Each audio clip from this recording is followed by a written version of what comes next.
الحمدللہ علی احسانہ کہ اللہ کے فضل اور توفیق سے ایک دفعہ پھر اللہ تعالی ہمیں رمضان المبارک کی برکتیں عطا فرما رہا ہے۔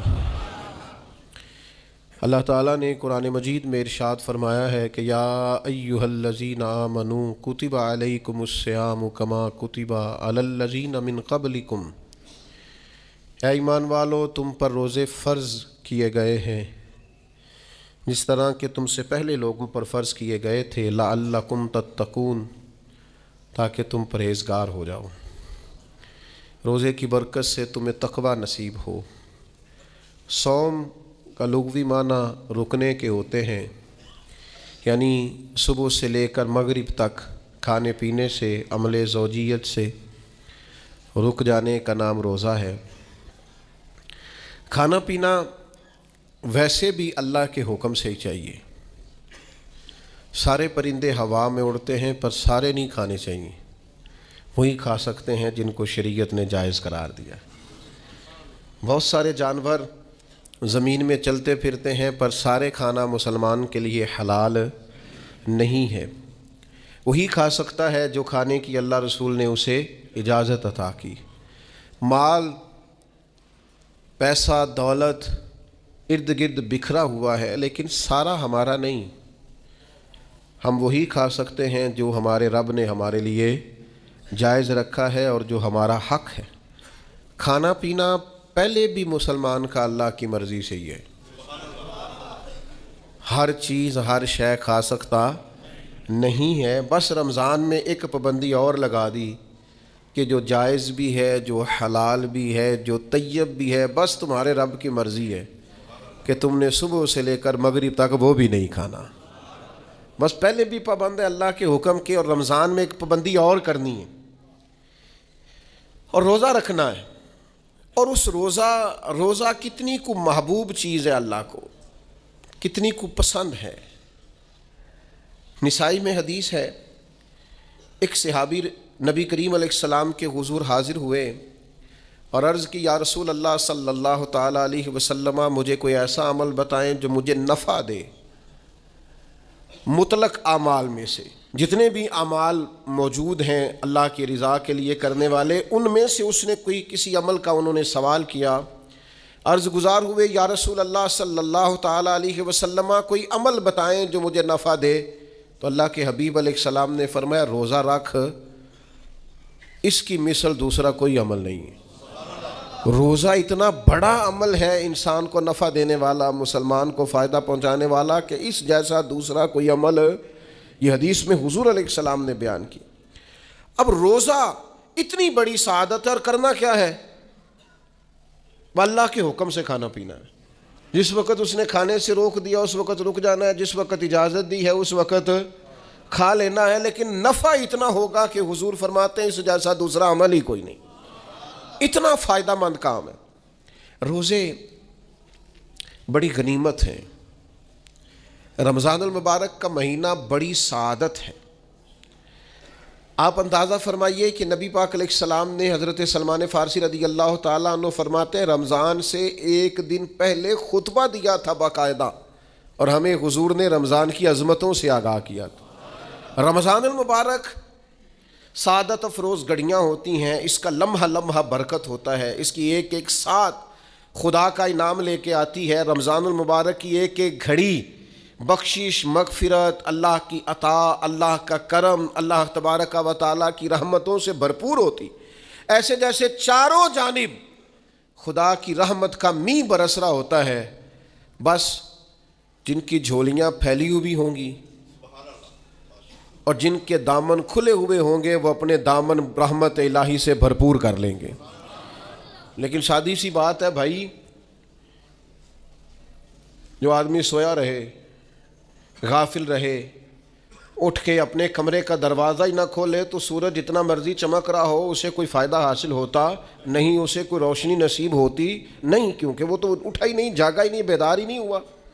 صبح کی آب و ہوا بڑی ٹھنڈی ہوتی ہے، بڑی صحت افزا ہوتی، لیکن اگر کوئی لوگ غافل ہی رہے اس میں اور صبح اٹھے ہی نہ، سیر کرے ہی نہ، فجر کو نکلے ہی نہ، اس کی غفلت، اس پر طاری رہے، تو جتنا مرضی صبح کا سویرا ہو، جتنی مرضی راحتیں اور رحمتیں ہوں، اسے اس سے نفع حاصل ہوتا وہ تو اسی کو ہوگا جو اٹھے گا، آنکھ کھولے گا۔ تو اچھی طرح سمجھ لیجئے گا، رمضان المبارک کی سعادتیں اتنی بڑی ہیں، برکتیں اتنی زیادہ ہیں کہ حضور علیہ الصلوۃ والسلام نے فرمایا نفل کا ثواب فرض کے برابر، فرض کا ثواب 70 گنا بڑھا کے دیا جائے گا۔ لیکن اگر کوئی غافل کا غافل ہی رہا، اس بیچارے کا موبائل رمضان میں بھی بند نہیں ہوا، لا یعنی بے مقصد بے معنی چیزیں، لغویات اور عبث چیزوں میں اس نے رمضان بھی گزار دیا، تو سعادتیں تو برس رہی تھیں، سورج تو نور کا چمک رہا تھا، روشنی تو پھیل گئی، سعادت افروز گھڑیاں تو آ چکی تھیں، پر اس نے اپنی آنکھ کو ہی نہیں کھولا، غافل کا غافل رہا۔ تو اس سے کچھ میسر آ سکتا، کچھ غفلت دور کرنی پڑے گی۔ اب دیکھیے ہمارے ہاں محفل ہوتی ہے، لوگ گلیاں سجانی شروع کرتے ہیں 1 یا 2 دن پہلے۔ کسی گھر میں شادی ہوتی ہے تو لوگ گھر کا آنگن، صحن، چھت اور سامنے والی دیوار سجانا شروع کرتے ہیں 2-3 دن پہلے، اس سے زیادہ نہیں۔ بڑی خاص بھی کوئی محفل ہو تو 1-8 دن پہلے لائٹنگ لوگ کرتے ہیں کہ پتہ چلے یہاں ذکر رسالت مآب صلی اللہ تعالیٰ علیہ وسلم کیا جائے گا اور یہاں حضور کے تذکار کیے جائیں گے۔ 2-4 دن پہلے اگر کہیں لائٹنگ ہو جائے تو لوگ کہتے ہیں یار کوئی کمال ہی بات ہے کہ اتنے دن پہلے یہاں اتنی روشنیاں نظر آ رہی ہیں، کوئی انفرادی کام ہے، اس پر نظر جاتی ہے۔ آپ ذرا رمضان کی شان تو دیکھیں، حضور فرماتے ہیں سارا سال جنت سجائی جاتی ہے، کس لیے؟ حضور فرماتے ہیں رمضان المبارک کے لیے، سارا سال جنت سجا دی جاتی، اس کو تیار کیا جاتا ہے رمضان کی سعادت افروز گھڑیوں کے لیے، ان مقدس ایام کے لیے جو لے کر رمضان سایہ فگن ہوتا ہے، اس کے لیے پورا سال جنت کو سجایا جاتا ہے، تزئین و آرائش کی جاتی ہے۔ اور رمضان آتا ہے تو کریم کے کریمانہ فیصلے ہونے شروع ہو جاتے ہیں، کریمانہ فیصلے۔ ایک کریمانہ فیصلہ ہوتا ہے کہ دوزخ کے دروازے بند کر دو اور جنت کے سارے ہی دروازے کھول دو، اس کو راستہ کیا گیا ہے۔ پھر آپ کو پتہ ہے ایک انوکھی بات بھی آپ سے کرنی ہے، قانون نافذ کرنے والے اداروں کو نا مجرموں کا پتہ ہوتا ہے، ان کو پتہ ہوتا ہے کس کسی جگہ کچھ فسادی لوگ ہیں، وہ دیکھتے ہیں نا ملک میں کوئی خاص مہمان آ رہا ہے جو ملک کے لیے فائدہ مند ہے اور وطن کے لوگ اور وطن کو اس سے فائدہ ہوگا، استفادہ کریں گے لوگ اس کے آنے سے، وہ کیا کرتے ہیں ان فسادیوں کو پہلے بند کر دیتے ہیں، کہتے ہیں ایسا نہ ہو کہ یہ آ کے کوئی خرابی کرے، وہ منع کر دیتے ہیں۔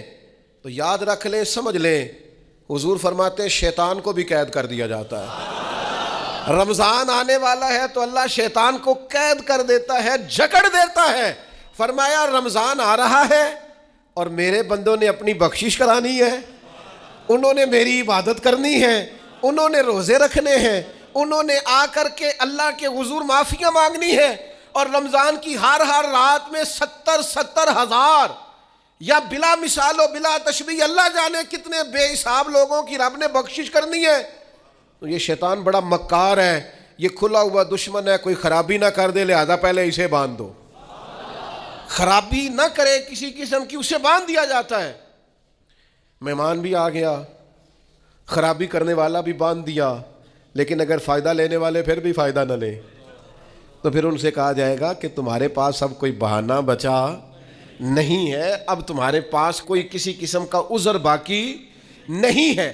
اب تو یہ تھا کہ تمہیں بخشش کرانا چاہیے تھی، استغفار پڑھنا چاہیے تھی، دعائیں کرنا چاہیے تھی، قرآن مجید کی تلاوت کو کثرت سے کرنا چاہیے تھا، لیکن چونکہ اب تم یہ بھی نہیں کہہ سکتے کہ مجھے شیطان نے گمراہ کر دیا، وہ تو باندھ دیا گیا ہے، اب تو فسادی کو ویسے ہی کنٹرول کر دیا گیا ہے۔ اب بھی تم اگر سوئے رہے، اب بھی اگر تم نے غفلت کی، اب بھی چھوٹے موٹے بہانے کر کے تراویحاں چھوڑتے رہے، اب بھی ذرا سی سستیاں کر کے ادھر ادھر نکلتے رہے، اس کا مطلب یہ ہے کہ پھر تم استفادہ کر سکے، تم نے سستی کا مظاہرہ کیا، تم نے جان۔ اور اب دیکھیں جب اتنے بندوبست کیے تمہارے لیے، ثواب بھی بڑھا دیا، اجر بھی بڑھا دیا، تمہارے لیے جو فساد پیدا کرنے والا شیطان تھا وہ بھی قید، لیکن اگر تم پھر بھی عمل نہ کرو، پھر بھی مسجد نہ آؤ، تو پھر حدیث پاک سن لیں۔ اس طرز کی شاید یہ منفرد حدیث ہے کتب احادیث، اور تقریباً تمام کتب احادیث میں موجود ہے. حضور علیہ الصلوۃ والسلام نے نا صحابہ سے فرمایا سارے مسجد میں جمع ہو جاؤ میرے ممبر کے پاس. لوگ جمع ہو گئے تو اللہ کے حبیب علیہ السلام نے ایک قدم ممبر کی سیڑھی پہ رکھا, فرمایا آمین. پھر دوسری سیڑھی پہ قدم رکھا تو فرمایا آمین. پھر تیسری پہ قدم رکھا تو فرمایا آمین. تو صحابہ کو بڑا تجسس ہوا. انہوں نے بعد میں عرض کی یا رسول اللہ صلی اللہ تعالیٰ علیہ وسلم کرم فرمائیں, بندہ نوازی کریں, ہماری رعایت کر دیں, یہ کیا معاملہ تھا؟ تو حضور فرمانے لگے میرے پاس حضرت جبریل امین حاضر ہوئے. یہ رحمت للعالمین نبی کی بات سنا رہا ہوں. حضور کریم ہیں.